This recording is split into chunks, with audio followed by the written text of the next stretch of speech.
다 함께 찬양 드리겠습니다.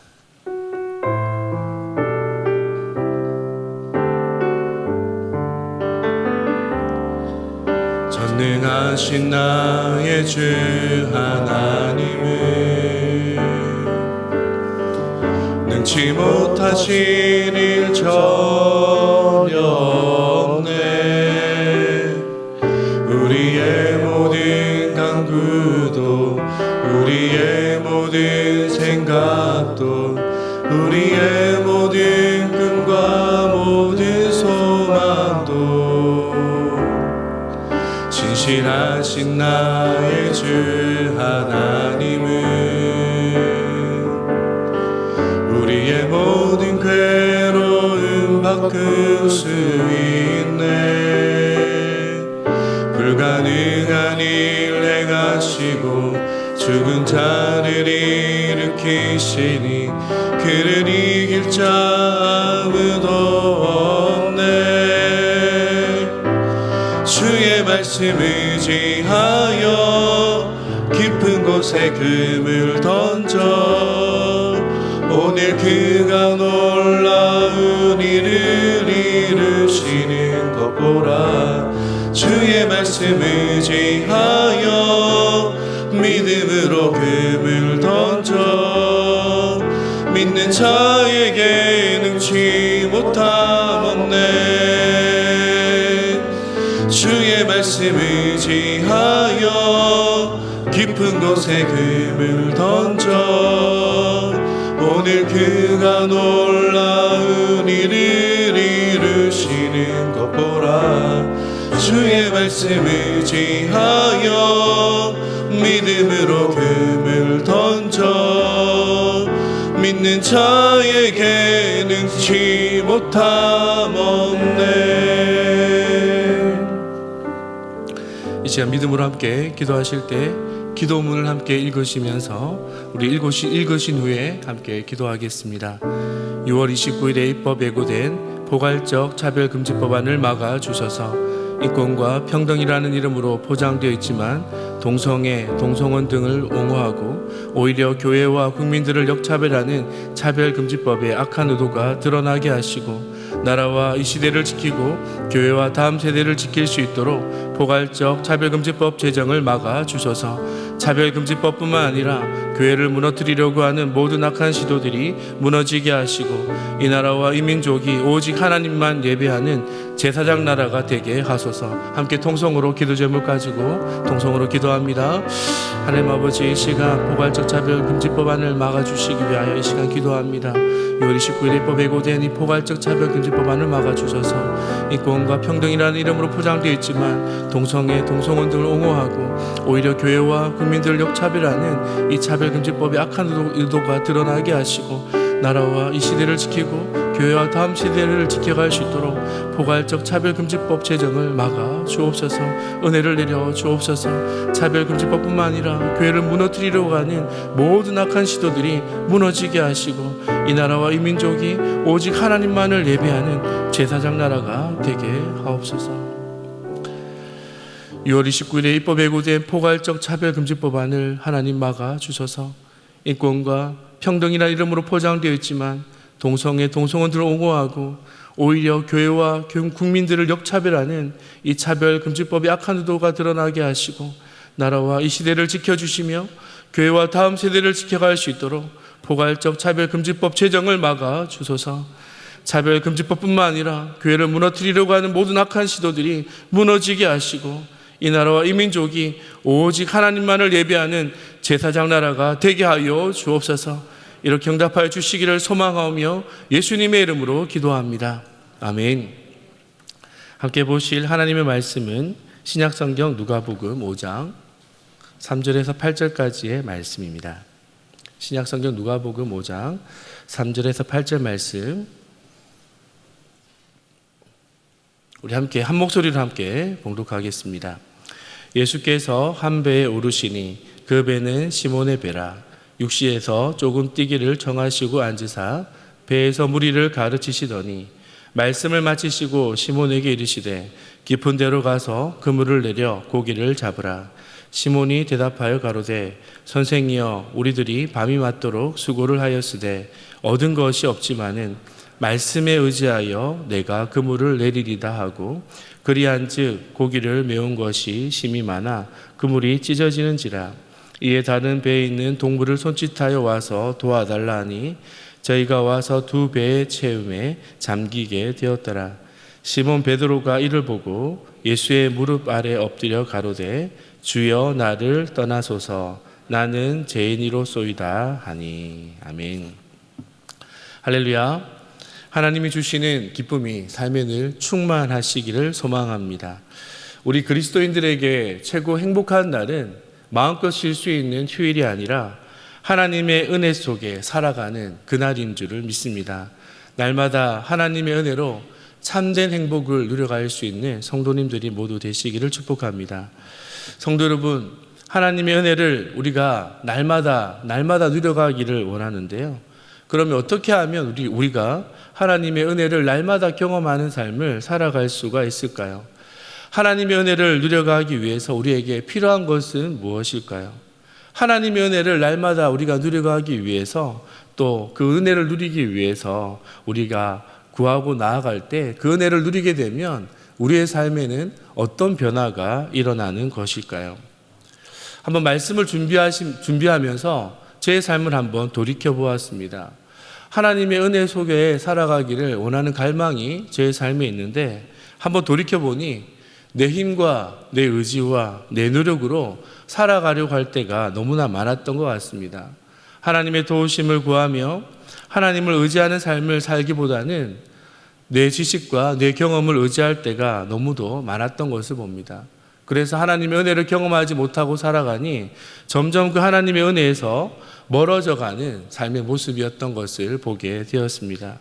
하나님의 말씀을 따르기보다는 세상의 지식과 흐름에 빠르게 적응하며 살아가는 저의 모습을 발견하게 되었습니다. 오늘 본문의 말씀은 너무도 유명한 말씀입니다. 아마 그 내용조차 우리 성도님들이 잘 알고 계실 텐데요. 저는 오늘 본문의 말씀을 묵상하던 중에 신앙의 삶에 대해서 고민하던 이 하나님의 은혜를 날마다 경험하는 삶에 대한 답을 얻게 되어서 오늘 여러분과 함께 그 은혜를 나누기를 원합니다. 첫째, 우리가 하나님의 은혜를 경험하는 삶을 날마다 살기 위해서는 말씀의 은혜를 경험하여야 합니다. 베드로는 예수님을 통해 하나님의 말씀을 지금 듣고 있습니다. 베드로는 지금 매우 피곤한 상태였는데요. 그는 밤새도록 일했습니다. 낮에 일하는 것보다 밤에 일하는 것이 훨씬 피곤하다는 것을 경험해 보신 분들은 다 아실 겁니다. 더구나 베드로는 바닷가에서 파도와 싸워가며 힘든 뱃일을 했습니다. 저는 처가가 거제도여서 뱃일하는 분들의 그 수고를 조금은 압니다. 뱃일은 정말 보통 일이 아닙니다. 여러분, 건물 짓는 일, 그 일을 가리켜 흔히 노가다라고 이야기하는데요. 사람들이 보통 힘든 일을 했다고 했을 때 노가다 했다라고 말하지 않습니까? 이렇게 힘든 일을 노가다라고 하는 것은 건물을 짓는 것이 너무 힘들기 때문이죠. 그런데 이 노가다보다, 건물을 짓는 일보다 비교가 안 되게 힘든 일이 바로 뱃일입니다. 정말 힘듭니다. 다른 것들은 다 제쳐주고 여러분 생각해 보십시오. 그물을 내렸다가 올렸다 하는 일, 정말 말 그대로 중노동입니다. 쉴 새 없이 에너지를 엄청 써야 하는 일입니다. 그런데 이 수고로운 일, 매우 수고로운 일을 하였음에도 불구하고 아무것도 그는 얻지 못하고 허탕을 쳤다는 것이죠. 베드로의 마음이 어떻겠습니까? 그 허무함으로 그 몸의 피곤함은 더 가중이 되었을 것입니다. 그물을 씻을 힘도 그에게는 없었을 것입니다. 그런데 하필 이때 예수님이 베드로를 찾아오십니다. 베드로가 최상의 컨디션일 때, 매우 기분이 좋은 상태일 때 그를 찾아온 것이 아니라 인생에서 좀처럼 만나기 어려운 최악의 순간, 이 실패의 순간에 예수님이 찾아온 것이죠. 베드로가 예수님을 만난 것입니다. 이 순간에 베드로는 말씀을 듣기 매우 힘들었던 순간입니다. 여러분, 그런데 인생에서 좀처럼 만나기 힘든 이 실패와 좌절의 순간에 베드로는 너무나도 놀라운 하나님의 은혜를 경험하게 됩니다.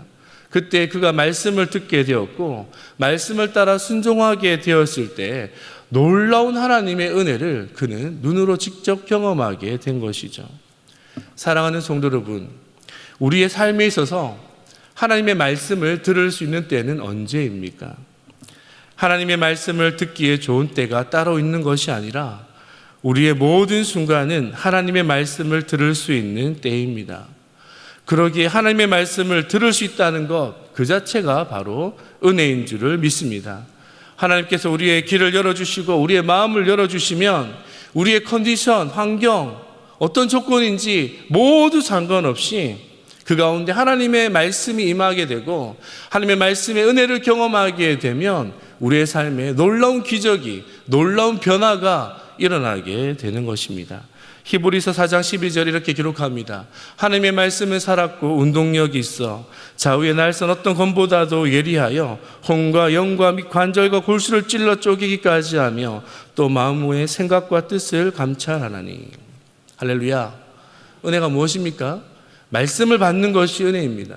말씀을 통하여 변화가 일어나는 것이 은혜입니다. 말씀의 변화를 경험하는 중에 하나님을 알아가는 것이 은혜인 줄을 믿습니다. 하나님의 말씀이 우리 가운데 임할 때, 하나님의 말씀이 경험되어질 때 우리는 날마다 하나님의 은혜를 경험하며 살아갈 수가 있습니다. 오늘 나의 삶에 하나님의 역사가 필요한 것이, 하나님의 역사가 필요한 것이 어딘가가 중요한 것이 아니라 내가 지금 하나님의 말씀을 듣고 있는지, 하나님의 말씀에 따라 순종을 하고 있는지, 그 은혜를 경험하며 살아가고 있다면 내가 있는 모든 것이 하나님의 역사가 나타날 수 있는 곳임을 꼭 믿게 될 수 있는 성도 여러분이 모두 되시기를 축복합니다. 이런 은혜를 날마다 누려가게 되시기를 축복합니다. 둘째, 하나님의 은혜를 경험하는 삶을 날마다 살아가기 위해서 안목이 바뀌어야 합니다. 베드로는 좀처럼 만나기 힘든 이 실패의 순간을 경험했다고 말씀을 드렸습니다. 어쩌면 인생을 살아가면서 한 번도 경험하지 못했던 일일 수 있습니다. 그런데 하나님의 말씀을 듣고 말씀대로 깊은 곳으로 가서 그물을 내렸더니 배 한 대만이 아니라 두 배를 가득 채우는, 이전에 한 번도 경험하지 못했던 성공을 그는 맛보게 됩니다. 그물을 들어올린 베드로만 놀란 것이 아니라 그 갈릴리 주변에 있는 모든 사람들이, 모든 어부들이 정말 놀랐습니다. 그런데 이 놀라운 순간에, 이 놀라운 성공의 순간에 베드로의 행동이 이상하게 나타납니다. 환희에 차 있는 모습이 아니라 예수님 앞에 무릎을 꿇고 8절의 말씀을 보니 주여 나를 떠나소서 나는 죄인이로소이다. 예수님께 오히려 용서를 구하고 있습니다. 베드로가 이렇게 말하는 것은 예수님의 말씀을 듣고 그 말씀의 기적을 그가 경험하고 완전 다른 사람이 되었기 때문입니다. 5절의 말씀을 보면 베드로는 고기 잡는 것, 고기를 많이 잡는 것이 그의 인생의 목표였던 삶이었습니다. 그런데 8절의 말씀을 보면 예수님께 자신이 죄인임을 고백하는 모습, 이것은 완전 다른 모습의 베드로라는 것이죠. 베드로는 완전히 딴 사람이 되었습니다. 말씀의 은혜를 경험한 후에 인생의 관점, 인생을 바라보는 관점이 달라졌다라는 것이죠. 이전에 베드로는 그의 인생의 최고의 축복이, 또한 최고의 행복이 고기 잡는 것, 많이 잡는 것이었습니다. 고기를 많이 잡으면 또한 그는 행복한 날이었고, 고기잡이가 시원치 않으면 그는 그날이 우울하고 불행한 날이었습니다.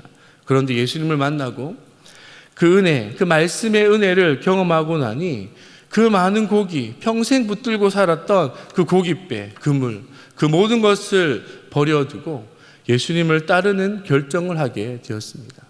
그것이 그의 인생의 최고의 목표가 아니었다라는 것이죠. 한 소장농이 있었습니다. 남의 밭에서 밭을 갈아주고 이렇게 돈을 받는 소장농이었는데요. 하루는 남의 밭에 밭을 갈아주다가 보물이 가득 들어있는 항아리를 발견합니다. 그 항아리를 발견하고 나서는 자신의 모든 것을 팔기 시작합니다. 집안의 모든 것을 팝니다. 가진 모든 것을 팔아서 그 밭을 살려고 합니다. 자신이 평생 이룬 모든 것을 팔아버리고 있을 때 주위의 사람들, 친구들, 이웃들은 그를 미쳤다라고 말했습니다. 하지만 이 소장농은 그의 삶 전체를 바꿀 수 있는 그 항아리를 발견했기 때문에 다른 사람들이 알지 못하는 큰 기쁨이 있었던 것이죠. 예수님의 이 비유가 바로 베드로를 설명하는 것입니다. 말씀을 통해 은혜를 경험하고 나니 그 많은 물고기, 그의 평생 붙들고 있었던 고깃배와 그물은 아무것도 아니었습니다. 바로 그가 평생 붙들고 살아야 될 그의 삶에 날마다 소망을 주는 근원이 바로 예수님임을 알게 되었을 때 예수님만을 쫓는 복된 인생을 살아갈 수 있었던 것입니다.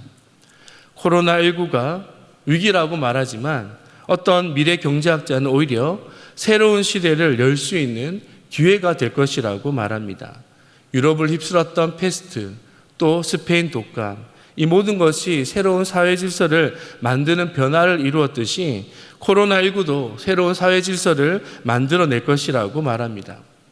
코로나19와 같은 전염병의 위기가 진짜 중요한 것이 무엇인지를 보게 하는 기회가 된다라는 것이죠. 신앙의 삶에도 같다고 생각합니다. 코로나는 위기이자 또한 기회입니다. 우리의 시각을 바꿀 수 있는 기회입니다. 지금 무엇을 바라보고 계십니까? 사람이 무엇을 보는가에 따라 인생의 길은 완전히 달라지게 됩니다. 바라보는 것이 날마다 그에게 영향을 주기 때문에 그렇습니다. 베드로와 같이 말씀의 은혜를 경험하며 날마다 이 말씀을 바라보는 가운데 말씀이 나를 변화시키는 그 은혜의 삶을 경험하게 되기를 축복합니다. 그래서 우리의 눈이 바라보는 것이 안목이 바뀌어지는 은혜가 있기를 축복합니다. 예수님이 나의 삶의 유일한 소망이 됐음을 알게 되기를 바랍니다. 예수님 안에 모든 것이 있습니다. 내가 이룬 성공이 예수님이 없다면 허무한 것이 됩니다. 내 힘과 의지로 오늘의 성공을 이루었다 하더라도 그 성공이 내일의 성공을 보장할 수는 없습니다. 우리 삶의 결핍과 부족함을 채우기 위하여 예수님은 오늘도 우리를 찾아오십니다. 베드로에게 찾아가셔서 말씀하셨듯이 오늘 우리에게 찾아오셔서 말씀하시며 이 말씀의 순종함으로 하나님의 은혜를 경험하기를 원하십니다. 하나님의 은혜가 임하면 우리의 삶의 모든 문제는 해결되어지는 줄을 믿습니다. 오늘 이 시간 더욱 주님을 바라보는 복된 기도의 시간이 되기를 축복합니다.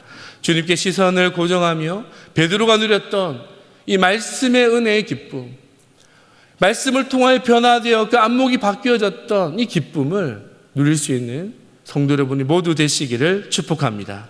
우리 함께 들은 말씀을 기억하며 기도 제목을 읽으신 후에 함께 기도하겠습니다. 하나님의 말씀을 들을 수 있는 은혜를 주심에 감사드립니다. 힘겨운 삶의 무게를 견디며 살아가지만 하나님의 은혜를 경험하면 삶의 모든 문제들은 한순간에 해결될 수 있음을 믿습니다. 말씀을 들을 수 있는 길을 열어주시고 말씀을 통해 하나님을 바라보는 믿음을 주셔서 날마다 변화를 경험하는 복된 인생을 살게 하옵소서. 함께 기도합니다. 하나님 아버지 은혜를 감사합니다. 오늘도 귀한 말씀 주시니 감사합니다. 하나님 힘겨운 삶의 순간들을 살아가지만 하나님의 은혜로 우리가 삶이 변화될 수 있음을 믿습니다. 하나님의 말씀이 임하면 우리의 삶의 모든 문제는 변화될 줄을 믿습니다. 말씀을 들으시는 길을 열어주옵소서. 순종할 수 있는 믿음을 주옵소서. 말씀에 따라 변화된 삶을 살아 하나님만을 바라보는 안목이 바뀐 삶을 살 수 있도록 날마다 변화의 삶을 경험할 수 있도록 축복하여 주옵소서. 하나님 은혜를 감사합니다. 말씀이 우리의 삶을 바꿀 수 있는 열쇠인 줄을 믿습니다. 오늘도 하나님의 말씀을 들을 수 있는 길을 열어주시니 감사합니다. 이 말씀대로 순종하게 하시고 또 말씀 의지하며 나아갈 때 우리의 삶의 변화가 일어나 주님만을 바라보는, 주님만 온전히 바라보는 신앙의 삶을 살아가도록 축복해 주옵소서. 감사드리며 예수님의 이름으로 기도합니다. 아멘. 계속해서 담임 목사님과 교회, 나라와 민족, 선교사님을 위해 기도해 주시고 기도회를 마무리해 주시기 바랍니다.